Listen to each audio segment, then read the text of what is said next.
Hi and welcome back to the channel. Yep, it's time for me to do another one of my end of year lists, and this one is the 10 top genre films I saw for the first time in 2021. You know what genre films are. They're the things that do this and this and this. So I've got a list here. Anyway, by the way, the Hawaiian shirt, there's a reason why I'm wearing a Hawaiian shirt today, and I will tell you what that is at the end of the video. So let's get started. Got incredibly detailed notes on this. Number one, we've got The History of Time Travel, a movie from 2014, directed by Ricky Kennedy.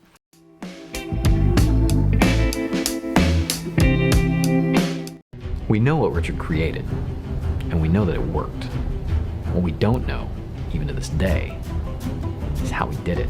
A machine that can alter history is power that can be very dangerous in the wrong hands.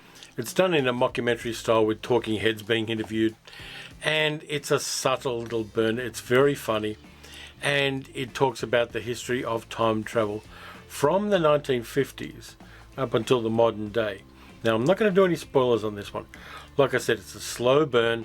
It's a very low budget movie, but it does really well at telling a story and telling it in an interesting way. So if you haven't seen The History of Time Travel, I think it might be on Tubi. If I'm wrong, I apologize. But it's a very strong recommend from me if you want something a little bit light, but a little bit different and with some good storytelling in it. Next contract's a big one. The target is the CEO of the largest operation in the U.S. He'll be binding to Colin Tate. We can't afford any mistakes on this one.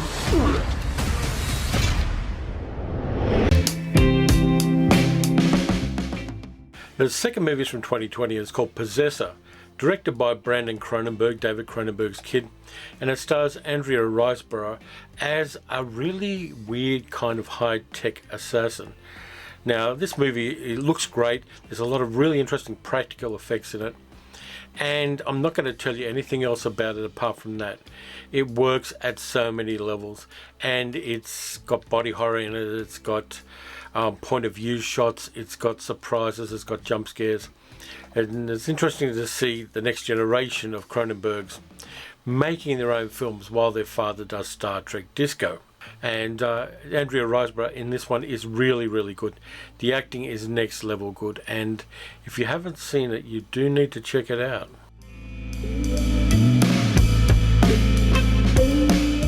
Тушко. В фильме «Ви» Наталья Варлей в лёг. Ведьма!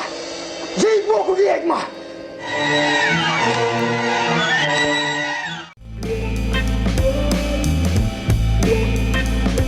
The third one I've already talked about on the channel is a movie called V from 1967, a Russian horror movie about a young priest who needs to look after the body of a dead witch overnight in a little chapel out in the countryside in Russia. And it is a scary horror movie. It's got a little bit of the feel of Mario Bava's Black Sabbath, but it is something of its own. And it brings a lot of Russian mythology to the game. It shows a lot of Russian actors who were quite famous at the time. And the production design is really, really different. So V is definitely recommend from me. It's had a British release, and that's where I got the Blu-ray. And I bought it on spec again. And it's one of those movies that you really will want to tell other people about. Some of these blind buys I'm doing from Zavi and other places are really paying off for me. So if you're not sure about whether you want to see a movie and you see a copy of it available, my best advice is definitely get it if you can. The German invasion of England took place in July 1940 after the British retreat from Dunkirk.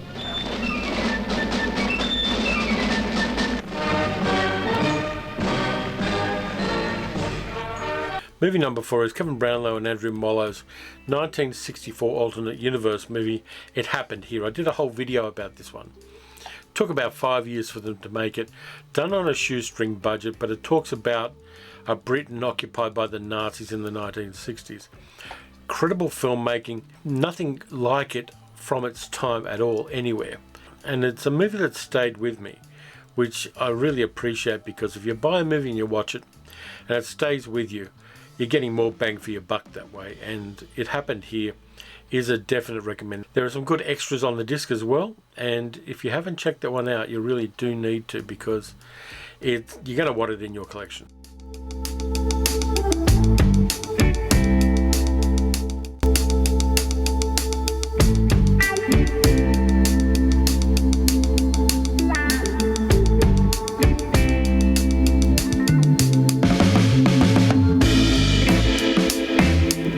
The next film was a French language film from 1982, and it's Time Master, directed by René Laloux. It's an animated film.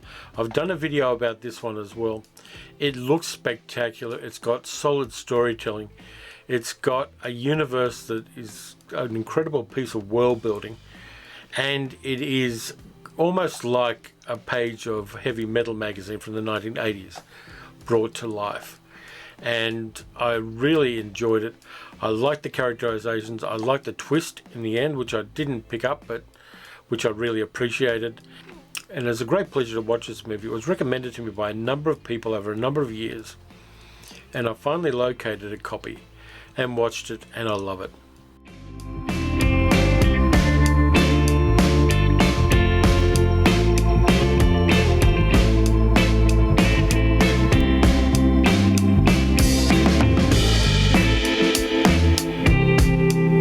Next up is one I've done a video about as well, and it's Aniara, the 2020 Swedish film, based on an epic poem about a ship travelling from Earth to Mars, which goes off course and drifts into deep space. This is an elegiac kind of movie.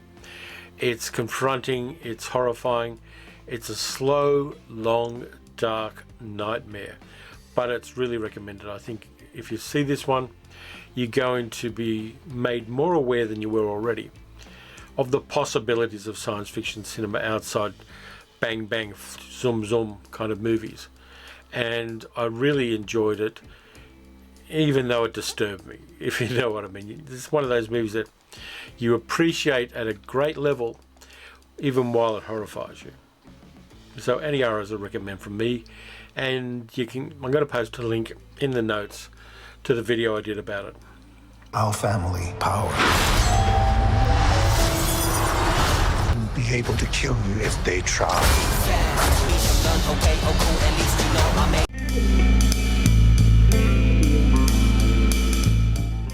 Next up, I've got Shang-Chi and the Legend of the Ten Rings.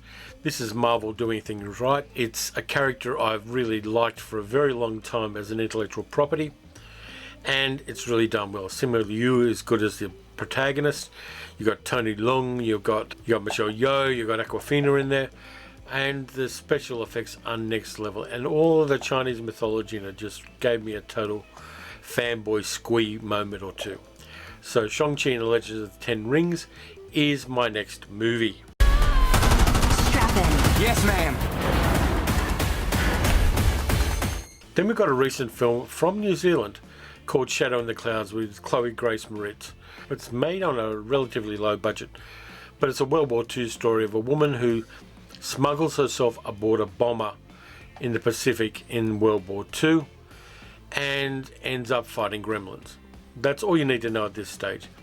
The trailer will tell you all of the spectacular parts about it, but there are a couple of twists and turns in the movie that work really well, and it's a really solid, small-scale action film that surprised me at how interesting it was.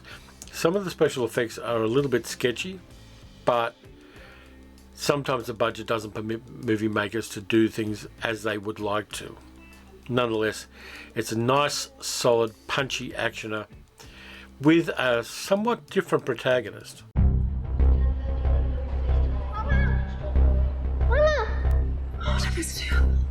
Sie nimmt gerade ihre Medizin. Dadurch produziert der Körper neues, gesundes Blut.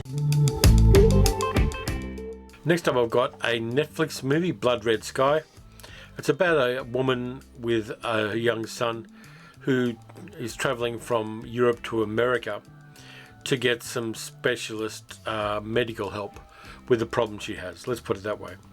And it is just balls to the wall horror action cinema with a couple of good protagonists and a group of hijackers led by Dominic Purcell, who have their own agendas.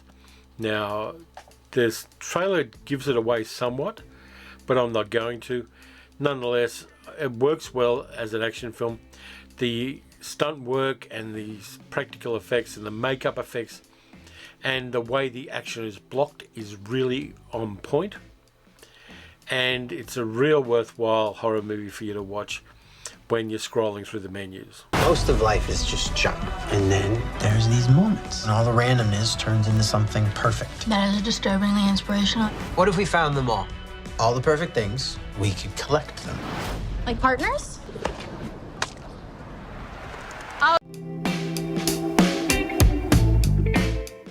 And lastly is another one I've talked about briefly, which is the Map of Tiny Perfect Things.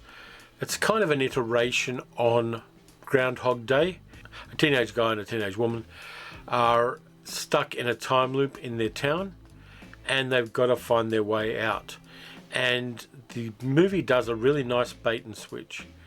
Just be aware of who the focal characters are and how they switch during the movie.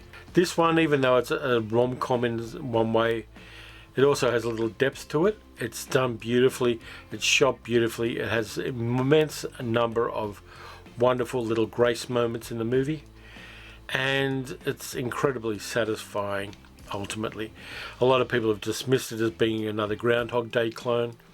But I think it's incredibly unfair to do that. I think it is a movie that carries its own weight and does follow through on the promises it makes early in the film.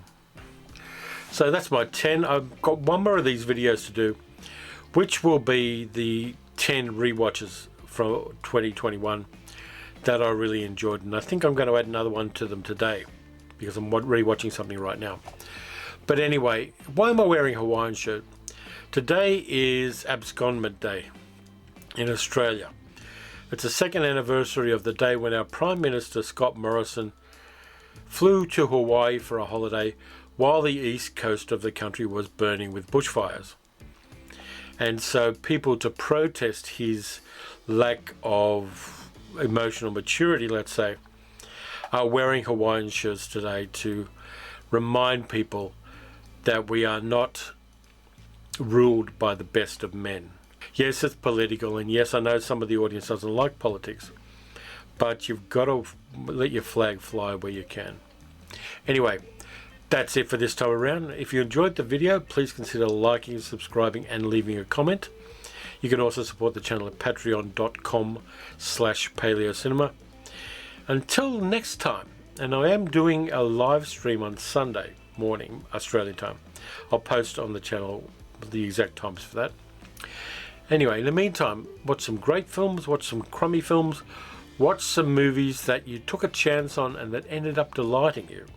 And I'll catch you next time.